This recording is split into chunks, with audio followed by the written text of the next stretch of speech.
can change the world. But she had not anticipated that it would cost her almost everything. Her relationships with her children, her sense of self, and at times her sanity. This first-hand account of journeying into corporate leadership gives readers a unique look inside the real life of an ambitious career woman who leaned in and tried to grab the brass ring. Jen Gilhool, Sheryl Sandberg, China, and me. Welcome. Thank you. So, you basically lost almost everything? Is that what you're saying? I did lose almost everything.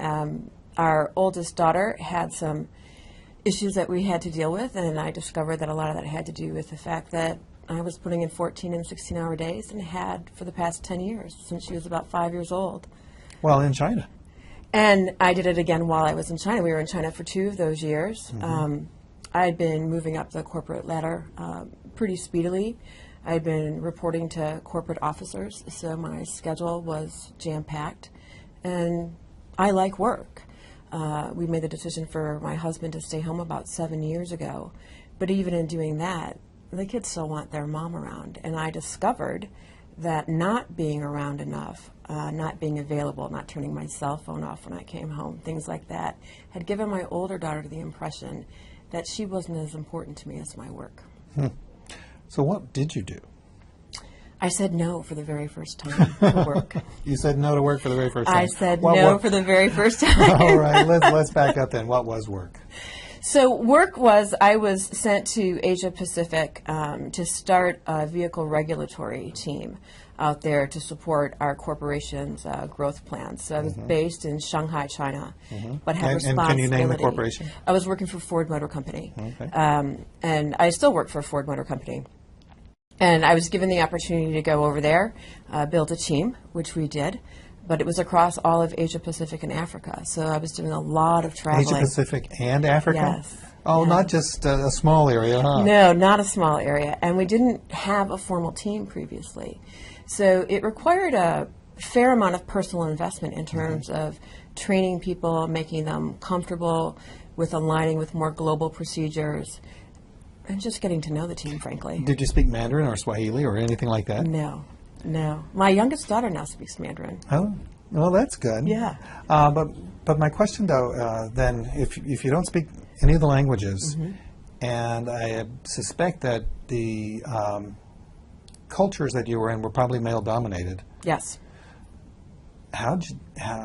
Why you? I think why me is because of 2 things. One, I helped develop the plan to take the organization global, to take what we had done in North America and Europe and sort of consolidate it and commonize it, not standardize it, but commonize it in South America and across Asia Pacific and Africa. What does commonize mean? Well, you can't make everything exactly the same when you don't have the same number of people in each region. So rather than making every single procedure that we follow identical, you have to modify it slightly to fit the team. And so that's what we tried to do. And sustainability was part of what you did. Yes, absolutely. So we had responsibility for the safe and green pillars at Ford. So you took an American point of view, and did you try to export that American point of view in China and Africa and basically the rest of the world, because you seem to have worked in the rest of the world? Or So, yeah, part of my responsibility was to speak about our sustainability initiatives. So I did that in China. I talked about our renewable materials. Soy seeds is something that everybody always talks about with Ford Motor Company, just because Henry Ford was into the soybean long before everybody else was into all things green. But we have an amazing plastics process that's based upon a chocolate wafer. But it reduces the weight and it makes the car lighter, which makes that more fuel efficient. So I talked at the plastics convention. I'm sure lots of people go to that. But it's an important area for our company and for lots of companies. And so we do a lot of that work. In your work in China, let's say, was sustainability important to them as well, to the people who weren't in Ford Motor Company, but instead who you were talking to? I think there is a growing awareness in China around sustainability. It's an odd thing to go into a culture that has beautiful antiquities, and you see people unloading those for pennies and going to IKEA to buy particle board. Not that there's anything wrong with IKEA, but these are generational items, but they're old, recycled, generally not well-received terms in China. They want things that are bright, shiny, and new. So a lot of education has to go on so that the culture begins to understand what it is you're trying to do with recycled, reusable materials. But Ford is definitely all about sustainable growth in that region. We're very attuned to water use at all of the plants that we're building, so we were really looking out for the environment. We started off the interview with something from the jacket, and we talked about an ambitious career woman. Did you want to be president of Ford or of some other company? I wanted to be company officer. That was my goal. Yeah, and you achieved that. I came very close to achieving that. I came close to achieving that. I had the same responsibilities as executive members of Ford Motor Company. I led a function in a region, so I had operational responsibility. This is one of only 3 women to report out at the weekly report to the CEO of Asia Pacific and Africa, and yet I was 2 grade levels below the men. Before we get into the specifics of this great book, by the way, Sheryl Sandberg, China and Me by Jen Gilhul, here's the cover of the book, and we're going to put that up on the screen several times. I wanted to ask you this, looking back now, looking back, did you have the right goal? I think I did have the right goal. But you don't have that goal anymore. No, I don't have that goal anymore. So you have new goals. I have new goals. That's I want my daughters, my nieces, even my son, hopefully my granddaughters and eventual grandsons, if they want to aspire to be company officer, I want it to go a little bit more smoothly for them. Well, let's talk about China. We're going to talk about it from the book. And here is a headline. This is September 2011 from Shanghai. China rocks, China sucks. That's a little interesting. Yeah, I talk about the 3 defectors. Those are my 3 children. It's an absolute roller coaster moving your family to China. The language, the food, school is very different.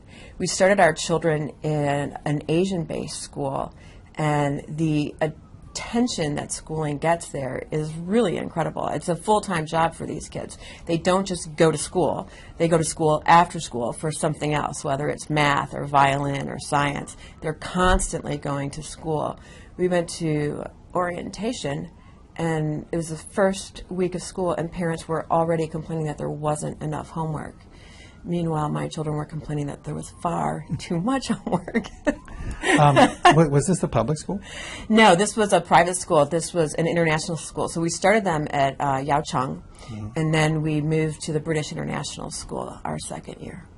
Describe your house, your living quarters. How would it be different or the same as what you came from in the United States? So in the United States, we are fortunate. We own a fairly large home. In China, we lived in what you would call sort of a compound, a gated community. But we specifically chose a gated community that was mixed. It had expats living there, but it also had Chinese nationals living there. Very, very wealthy Chinese. The couple across the street from us had a Ferrari and a Lamborghini. Oh my gosh. Yeah, and their IE, which is Mandarin for auntie, but is commonly used to refer to your housekeeper, would be washing them every morning for the owner. We didn't have either of those vehicles. We lived in a smaller location, and I'm very privileged. We had a driver who took us anywhere that we needed to go, which was fantastic because I would never want to drive in Shanghai. Why is that? It's first generation of drivers. Their parents weren't really driving, so there are no rules. There are lanes, but no one pays attention to them. There are signals, but they don't necessarily follow them.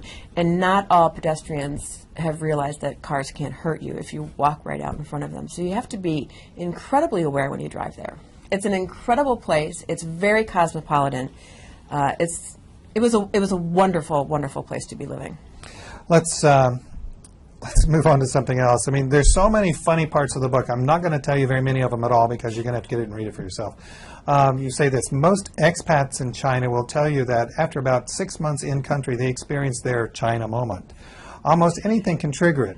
Waiting 2 hours at China Mobile to get service for your kid's new phone, a complete and increasingly frustrating inability to communicate the simplest things, and missing your favorite food or the taste of a real Diet Coke, not that light Coke Light stuff. And I have to tell you, as a Diet Cokeaholic, I identify with this one. One of my dearest friends from having lived in China is actually the head of public relations for Coca-Cola in Asia Pacific, a woman named Joanna Price, and she's fantastic. But I was complaining incessantly about the Coke Light, and she finally told me, the reason you don't like it is it's a different formula. That's why we don't call it Diet Coke. So we switched to Coke Zero while we were there. But I did have my my China moment, as I talk about in the book. Our house had to be tested for toxic levels of formaldehyde and other volatile organic compounds, and we went through that process 3 different times with varying degrees of results. How would you get formaldehyde in your house? Any number of new materials and treated particle board for your cupboards. It could be in the fabrics of your furniture. This is all new construction. They do not have the same codes that we have in the United States. They don't even apply the same standard when it comes to what they consider to be an acceptable level of formaldehyde. So formaldehyde gets all of the press because of those Katrina trailers that had them. And they had to move people out. So that was a bit of a scary period while we were dealing with that, but it created a lot of frustration for me. I had a bit of a meltdown. From a mom standpoint, not from the career person, but from a mom standpoint, what surprised you the most about living everyday life in China? What surprised me the most is how different it is for the Chinese people themselves. There are people who are brushing their teeth in the street over basins and don't have showers. And then there's my neighbor who has a Lamborghini and a Ferrari. And it's that disparate nature of those 2 worlds that are blocks away from each other that was remarkable. Our own IE, who came every day, we referred to her as Alice, wonderful woman. She didn't have a shower. So every day after work, we had her shower, in our shower, my husband's and mine, so that she could go home feeling refreshed. But she doesn't have a shower at her home. What was, again, speaking from the mother standpoint, what was the thing that you found most similar? The children. Not surprisingly, it doesn't matter that you can't speak the same language. That's not a barrier to play. Not at all. And not just with the local Chinese children, but with children from all over the world, because we're living in a very mixed community with expatriates from all over the world. And it doesn't matter what your native tongue is. You can play. My son learned to play rugby. We taught kids to play baseball. He continued playing American football. We had children from England on the team who were learning to play baseball, and you had to explain to them how to swing differently from a cricket bat. It doesn't matter. Kids are kids everywhere. Kids are kids. Well, now let's go back to the business world then. You dealt with the Chinese government in many different subdivisions, going down further. How was that for you from a career standpoint? My background is as an attorney, so I have spent a fair amount of time in negotiation, mediation, that type of work. And no doubt bureaucracies. Yes. So I'm used to that process. What I wasn't used to, and what exists in China, is that they have a number of different government agencies who have responsibility for different aspects of the same regulation, which makes it very difficult to get a really clean answer about what is required. And you often don't get the same answer twice. So everything takes much longer than you anticipate that it's going to take. And learning to be patient and understanding it's going to take several iterations is really important to be successful in terms of doing business in China. So when you go over there thinking that you have a 1-year assignment or a 2-year assignment, just by the very nature of the beast in dealing with government, it's likely to be much longer than that? Oh, double. Oh, my goodness. All right, well, let's go back to the book. Again, the book is Sheryl Sandberg, China and Me. By the way, how'd you get the name? Sheryl Sandberg had just released Lean In. I had been blogging really for our family throughout that 2-year period. Her book came out, and I was very surprised by the reaction of some, saying that she didn't have standing to talk about these types of issues because she's too privileged and too successful. And you weren't? And I thought, well, I'm not nearly that privileged. So maybe I should tell my story, because I think it took a lot of courage, frankly, for Sheryl Sandberg to stand up and talk about this and shine a light on it. It's certainly not something most people want to talk about, but it's definitely very difficult for a woman to move up the corporate ladder today. It hasn't changed nearly as much as we would like to think it has. Why is that? I mean, when I'm working with something, I'm looking for results, and I don't care anything at all about who's doing it, or do I? Do you think that people really do? I think that there has never in the history of the world been anyone who has given up power easily. And we're not part of the club that has power. Okay. Fair enough. Fair enough for sure. All right. Now let's go back to the book. Some very fun things. You said, I will tell you what I've learned over the years, and I'm just going to summarize them. One, you can't have it all. Oh, well. That's not what my parents told me. Two, you can have moments where you feel like you have it all, but they will be fleeting, and you will likely be on vacation. Next, you got to pick. Next, you better know who you are and be honest about it. And three, make time to love somebody and let them love you. Wow, those are some like big, heavy moments here. You didn't learn all this in China, or did you? I think that it all hit home in China. I had come to the realization that you can't have it all much earlier. And that's why my husband was a full-time stay-home dad. And I knew myself very, very well and knew that I would be awful as a full-time stay-home mom.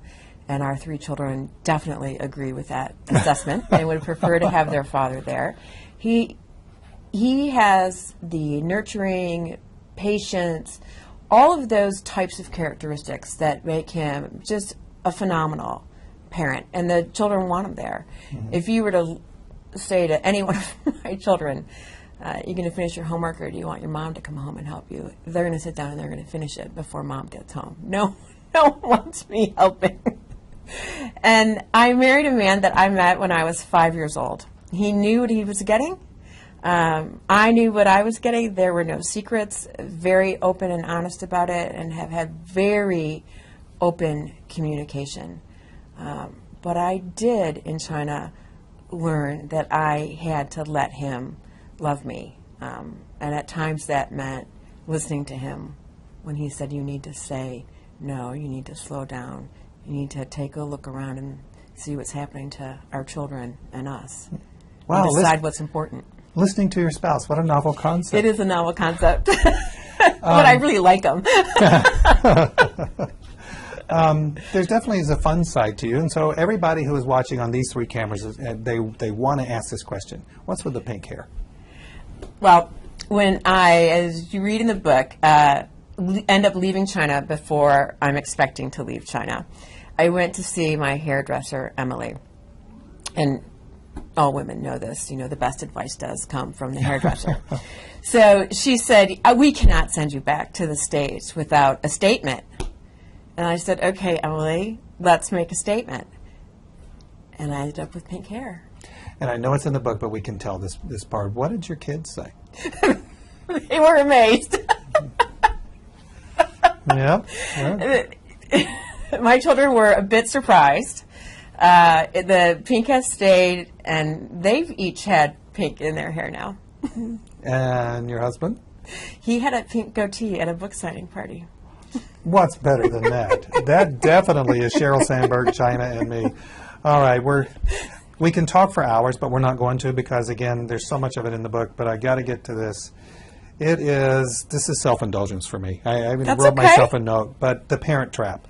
The parent trap is like the mob mentality. Actually, there's a book in my hometown right now that is sort of a parent trap mob mentality book about the private school system in my area and about what lengths parents will go to get their kids in the private school. The school. Yep, the school.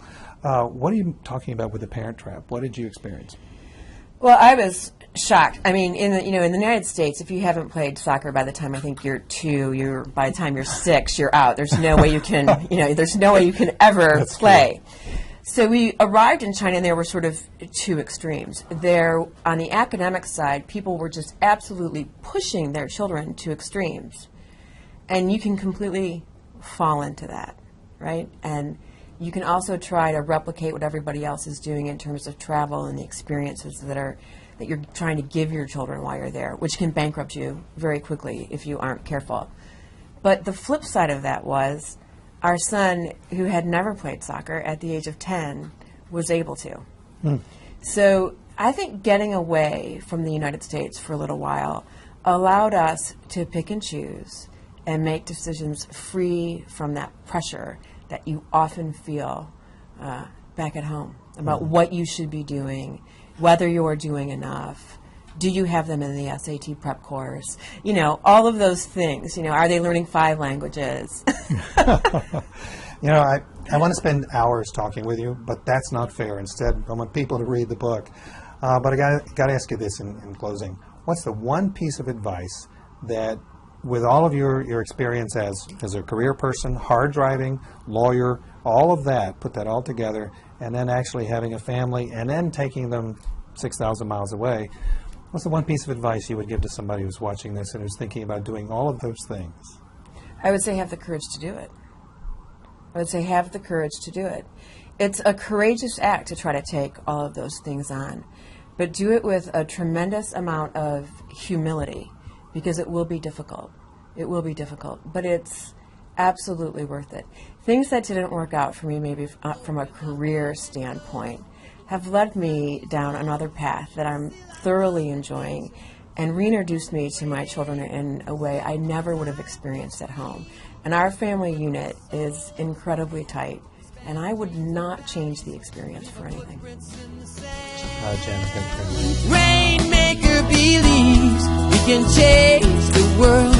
One life, one heart, one soul, one mind at a time.